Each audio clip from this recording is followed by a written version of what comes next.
Cabinet मंत्री doctor Kirodilal Meena ने जालोर के कार्यक्रम के अंदर राजस्थान के मुख्यमंत्री भजनलाल शर्मा और केंद्रीय मंत्री शिवराज सिंह चौहान के सामने एक बार फिर मजाकिया अंदाज में पर्ची का जिक्र कर दिया। उस समय मंद मंद मुस्कुराहट सीएम भजनलाल के चेहरे पर भी दिखाई दे रही थी, लेकिन आखिर इस पर्ची का क्या मतलब है? क्या कुछ सियासी मायना है या कुछ और? बातचीत इस पर भी करेंगे, लेकिन रविंदर सिंह भाटी ने एक पोस्ट किया कि बहुत जल्द न्यू। क्या रविंदर सिंह भाटी अब अपनी नई पार्टी बनाने जा रहे हैं? इसको लेकर सोशल मीडिया पर खूब चर्चा हो रही थी, लेकिन इसकी वास्तविक सच्चाई क्या है उस पर भी चर्चा करेंगे।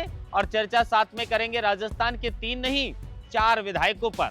कहा जा रहा है कि जल्द इन चारों विधायकों की सदस्यता रद्द की जा सकती है और बहुत जल्द राजस्थान में इनकी सदस्यता रद्द हुई तो फिर से उपचुनाव हो सकते हैं। अब कितनी सीटों पर उपचुनाव होंगे और क्यों होंगे, विस्तार से बातचीत करेंगे।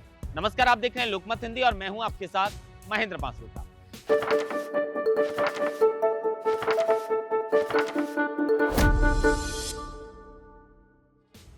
सबसे पहले खबर की शुरुआत डॉक्टर किरोड़ीलाल मीणा को लेकर करते हैं। अब देखिए, राजस्थान में जब से मुख्यमंत्री भजनलाल शर्मा बने हैं, पर्ची का जिक्र हर रोज होता है। कभी कांग्रेस वाले कर देते हैं तो कभी डॉक्टर किरोड़ीलाल मीणा कर देते हैं, कभी कोई और कर देता है। क्योंकि वो जिक्र इसलिए करते हैं क्योंकि राजस्थान के अंदर मुख्यमंत्री भजनलाल शर्मा के लिए जो है वो एक पर्ची लेकर दिल्ली से आए थे राजनाथ सिंह, और वो पर्ची राजस्थान की पूर्व मुख्यमंत्री वसुंधरा के सिंधिया के हाथों से खुलवाई। और उसके बाद से ये पर्ची की चर्चा लगातार विपक्ष वाले नेता करते हैं। विपक्ष वाले नेता कहते हैं कि ये मुख्यमंत्री जी तो पर्ची से निकले हैं, बहुत जल्द पर्ची बदल जाएगी। कभी कहते हैं कि दिल्ली से जो पर्ची आएगी उसी के आधार पर भजनलाल शर्मा जी काम करेंगे। खैर, सियासत के अंदर इस तरह की बातें चलती रहती हैं, लेकिन डॉक्टर किरोड़ीलाल मीणा कभी कभी खुद भी चुटकी ले जाते हैं। अब जालोर के अंदर एक कार्यक्रम था, केंद्रीय मंत्री शिवराज सिंह चौहान भी वहां पर पहुंचे थे, राजस्थान के मुख्यमंत्री भजनलाल शर्मा भी मंच पर बैठे थे और बोलने का मौका था डॉक्टर किरोड़ीलाल मीणा का। डॉक्टर किरोड़ीलाल मीणा मजाकिया अंदाज में बोलते हैं कि अब तो मुझे बैठना पड़ेगा, पर्ची आ गई। लेकिन इस पर्ची का उस पर्ची से कोई कनेक्शन नहीं था। ना तो वो पर्ची जो पूर्व मुख्यमंत्री वसुंधरा सिंधिया ने खोली उस पर्ची का जिक्र था, ना ही विपक्ष वाले जिस पर्ची का जिक्र करते हैं। दरअसल शिवराज सिंह चौहान को कार्यक्रम से निकलना था और उसी को लेकर किरोड़ीलाल मीणा ने इस पर्ची का जिक्र किया। और इस पर्ची का जिक्र जिस वक्त किरोड़ीलाल मीणा कर रहे थे, उसी वक्त राजस्थान के मुख्यमंत्री भजनलाल शर्मा मंद मंद मुस्कुराहट उनके चेहरे पर साफ तौर पर नजर आ रही थी। अब इसी को लेकर पक्ष विपक्ष जो है उसमें अलग अलग तरह की चर्चाएं होने लगी कि डॉक्टर किरोड़ीलाल मीणा ने कौन सी पर्ची का जिक्र कर दिया। खैर, डॉक्टर किरोड़ीलाल मीणा का 2-3 दिन पहले एक वीडियो और वायरल होता है, जिसमें एक गाड़ी के अंदर एक डॉग था और उसी को लेकर कान में वो किरोड़ीलाल मीणा के पास में आता है और किरोड़ीलाल मीणा कुछ और ही कह देते हैं। और फिर चर्चा होती है कि मंत्रिमंडल विस्तार की चर्चा चल रही है। और मंत्रिमंडल विस्तार की चर्चा आज से नहीं है, 2 वर्ष से ही चल रही है। लेकिन कब होगा, किसकी छुट्टी होगी, किसको मौका मिलेगा, यह महज सिर्फ अभी चर्चा है। वास्तविक तौर पर क्या होगा इसका फैसला बीजेपी को लेना है। लेकिन आने वाले समय में मंत्रिमंडल में फेरबदल भी और विस्तार भी होगा और हो सकता है कि किरोड़ीलाल मीणा की कोई बड़ी पर्ची दिल्ली से आ जाए। खैर, अब रविंदर सिंह भाटी पर लौटते हैं। रविंदर सिंह भाटी को लेकर सोशल मीडिया पर एक चर्चा शुरू हो गई। चर्चा शुरू होने की वजह ये जो आप स्क्रीन पर देख रहे हैं, बहुत जल्द न्यू, ये रविंदर सिंह भाटी ने पोस्ट किया। और फिर क्या था, हजारों की संख्या में कमेंट्स आ गए, लोग शुभकामनाएं देने लग गए, अलग अलग तरह की प्रतिक्रियाएं सामने आने लगी। लेकिन उसके 1-2 घंटे बाद रविंदर सिंह भाटी को एक सोशल मीडिया पर फिर से पोस्ट डालना पड़ा और उसके बाद वास्तविक तस्वीर सामने आई कि आखिर रविंदर सिंह भाटी ने क्या लिखा और क्यों लिखा। अब लोग तो यही चर्चा करने लगे कि भैया पक्ष विपक्ष जो कांग्रेस बीजेपी है उनसे राजस्थान वाले परेशान हो गए और रविंदर सिंह भाटी थर्ड मोर्चा बनाने वाले हैं।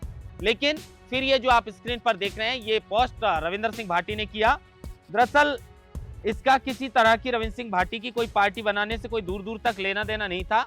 इन्होंने लिखा, आयुक्त महोदय, नगर परिषद बाड़मेर, विषय लिखा है इसका सीईटी परीक्षा के संबंध में 1 दिवसीय सेमिनार कार्यक्रम की अनुमति के संबंध में।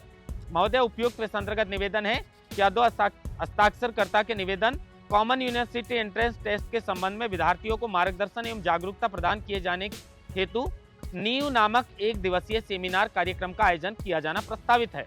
उक्त कार्यक्रम दिनांक 28/12/2025 को समय प्रातः 11 से 5 बजे तक भगवान महावीर टाउन हॉल में आयोजित किया जाएगा, जिसकी बाड़मेर, जैसलमेर, बालोतरा जिले के विभिन्न विद्यालयों एवं महाविद्यालयों के विद्यार्थियों के सहभाग की अपेक्षा है। अतः आपसे अनुरोध है कि उक्त कार्यक्रम के आयोजन हेतु भगवान महावीर टाउन हॉल में उपयोग की आवश्यक प्रशासनिक स्वीकृति प्रदान करें। यदि इस संबंध में कोई अतिरिक्त औपचारिकता, शुल्क या अनुमति पत्र आवश्यक हो तो उसकी सूचना दिए जाने पर नियमानुसार पूर्ण कर ली जाएगी। रविंदर सिंह भाटी। अब देखिए, सोशल मीडिया का जमाना है, चर्चा होना लाजमी है।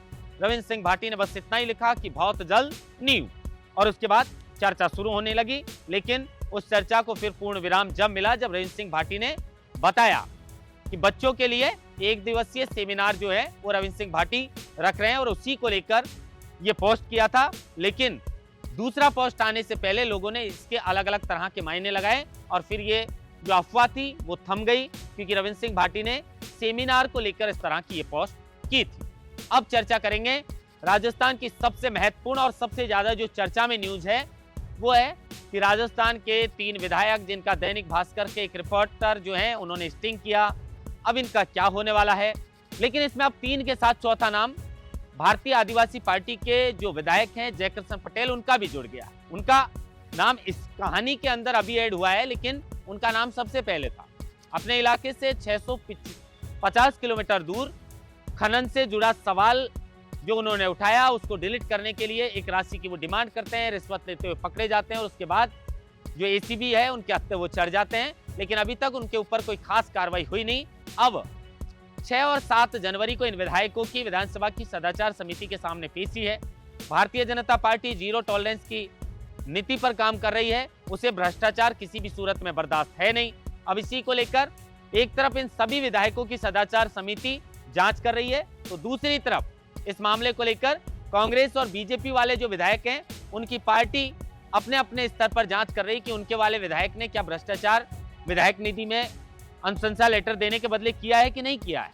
लेकिन ये जांच अपनी जगह है। सवाल यह है कि इनके ऊपर किसी तरह का कोई मुकदमा दर्ज नहीं हुआ, लेकिन कहा जा रहा है कि विधानसभा अध्यक्ष इस मामले को लेकर सख्त हैं और किसी भी तरीके की कोई कोताही बरतेंगे नहीं, और वो किसी भी सूरत में दोषी पाए जाने पर इन विधायकों को छोड़ेंगे नहीं। रेवंत राम डांगा वीडियो में साफ तौर पर डील करते हुए नजर आ रहे हैं, रिश्वत लेते हुए नजर आ रहे हैं। पहले वो 50,000 लेने से मना करते हैं, फिर उसके बाद वो टेबल पे पैसे रखवाते हैं। उनके बेटे अशोक डांगा से रिपोर्टर की बातचीत होती है, उसी तरीके से अनीता जाटव रिश्वत लेती नजर आती है, और उसी तरीके से डील में जो है वो बातचीत करती हुई रितु बनावत और उनका पति जो ऋषि जी हैं वो साफ तौर पर नजर आ रहे हैं। और जयकृष्ण पटेल का मामला पुराना है, तो अब कहा जा रहा है कि बहुत जल्द इन चारों विधायकों पर विधानसभा अध्यक्ष एक्शन ले सकते हैं, और अगर ऐसा हुआ तो इनकी विधायी की जा सकती है। और आने वाले समय में यानी मई जून तक मान के चले, अगर इनकी विधायी की गई तो फिर हो सकता है कि राजस्थान की 4 सीटों पर उपचुनाव हो जाए। हनुमान बेनीवाल पहले से ही ये मानकर चल रहे हैं कि अब भ्रष्टाचार किया है तो इनकी सदस्यता रद्द होना तय है, और वो कहीं ना कहीं आरएलपी जो हनुमान बेनीवाल का गढ़ था खींवसर, उसमें किस तरीके से वापसी हनुमान बेनीवाल की हो, उसको लेकर अभी से वो शुरू हो चुके हैं अपनी तैयारियों में। देखना ही होगा कि इन विधायकों के ऊपर क्या एक्शन होगा, क्योंकि अगर आरोप इनके ऊपर लगे हैं और उनमें सच्चाई है, अगर इन्होंने भ्रष्टाचार किया है जो कैमरे पर दिख रहा है, वीडियो में आप देख सकते हैं किस तरीके से ये पूरा वीडियो भास्कर ने डाला है। बड़ी बात यह है कि भास्कर के रिपोर्टर जो अवधेश आकोदिया हैं उनको भी सदाचार समिति ने पेश होने के लिए बुलाया। सारे सबूत पत्रकार ने विधानसभा की सदाचार समिति के सामने रख दिए हैं, बता दिया है। अब इसको लेकर सदाचार समिति भी देख रही है कि किस तरीके से क्या मामला पूरा बना है। लेकिन अगर सदाचार समिति और विधानसभा अध्यक्ष जिस तरीके से सबूत दिख रहे हैं, अगर उनमें सच्चाई है और इन्होंने रिश्वत राशि की डिमांड की है और रिश्वत ली है, तो फिर कार्रवाई होना लगभग तय माना जा रहा है। और ऐसा हुआ तो सदस्यता रद्द होकर आने वाले समय में बहुत जल्द राजस्थान की 3 या 4 या 2 जितनी भी सीटें हैं उन पर उपचुनाव हो सकता है। महेंद्र भास्कर, लोकमत हिंदी, जयपुर।